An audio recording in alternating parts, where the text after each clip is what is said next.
Yun, what is up mga sir, no? So, welcome back dito sa Motorific Garage mga sir. Galing tayo ng La Union mga sir, no?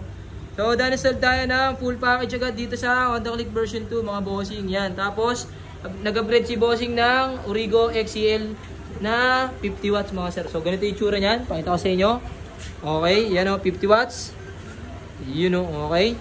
So, dito ginamit natin stainless bracket mga bossing yan. Tapos walang alog yan kahit left right ni Master Ken yan. No? So, may isang daliri pang allowance yan mga bossing. So, yan o, okay. Ganyan yung kalupit yung fabrication natin dito.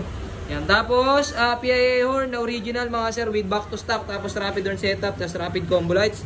Tapos tie switch version 3 na color red yung background. So, galing pa pala sila bossing ng Parparland India. Yan. Galing Saudi. Tapos, pag nagpa-install ng hazard, may ano na rin, may hazard. Ay, pag nagpa-install ng full package, may hazard na mga bossing, no? Tama na, baliw na ako dito. Yan, no? Tapos, ito yung passing light. Yan. So, ito yung parang blinker mo pag mo-overtake. Tapos, stock pa rin ang headlight, mga boss. So, low beam, high beam, yan. Okay. Tapos, ito yung left, right ng signal light. Tapos, ito yung busina. Okay. Pag yung hazard, ay ano pala, yung yung rapid, gumagana kapag dinidinan mga boss. Lutang ako, medyo puyat-puyat pa si Motorific Garage, no? Kumain ka na! Puyat pa ako, boy. Tapos ito yung dual horn setup mga bossing. So pag naka-off, stock nga pre. Okay. Pag ginon mo, yeah. Okay, yan o. Tapos, dito sa Motorific Garage, pwede nyo i-avail yan sa amin ng paisa-isa. So tawag dito, tie switch mga bossing. So ilang mga motor lang pwedeng kabitan yan. Basta naka-handlebar, pwede yan. Pag sa mga Mio M3, bawal yan. So tabas-tabas yan. Sniper B1, pwede yan. I-convert natin. Yan. Tapos ito yung mini driving light. Mini driving light nga pre. So ito yung 50 watts mga bossing. Pakita mo muna stock ng word pre. Stock ng headlight. Yan o. Okay. Pag na mini driving light low. Grabe. Lakas o. High. Okay. Grabe. Taas. Yes sir.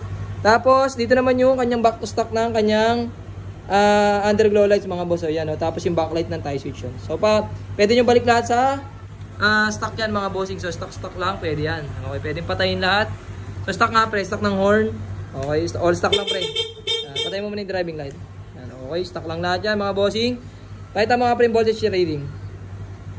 Yan. 14.5 mga bossing. 14.4 on mo lahat pre. Yan. Driving light high. Low. Yan. Okay. 14.2 mga boss. So another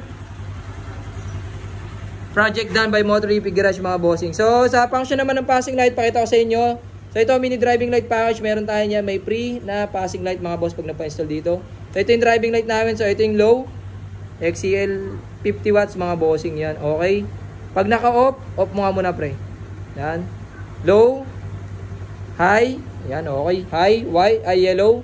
Okay, off nga pre. So yung passing light, ganito yung function ng passing light. Pag naka-off, may passing light.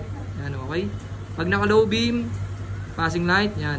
High beam, passing, yan, okay. So, lahat ng functions, pwede ka mag-passing light, mga bossing, yan. Tapos, off mo na, pre. Yan. Tapos, yung combo lights, mga bossing, ganito yan gumagana. Pag naka-off, combo lights, pre, rapid. Okay, pag naka-low, pitik-pitik na lang, pre. High beam. Okay, rapid combo lights, mga bossing, yan yung rapid combo lights, no.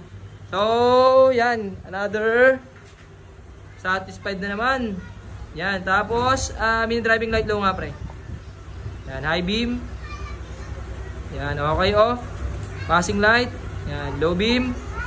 Passing, high beam, passing. Yan, okay, yun. Thanks so much kay bossing. Yun, so sa lahat ng gusto magpa-install, PM nyo lang po si Motorific Garage. Yes sir, Laguna later.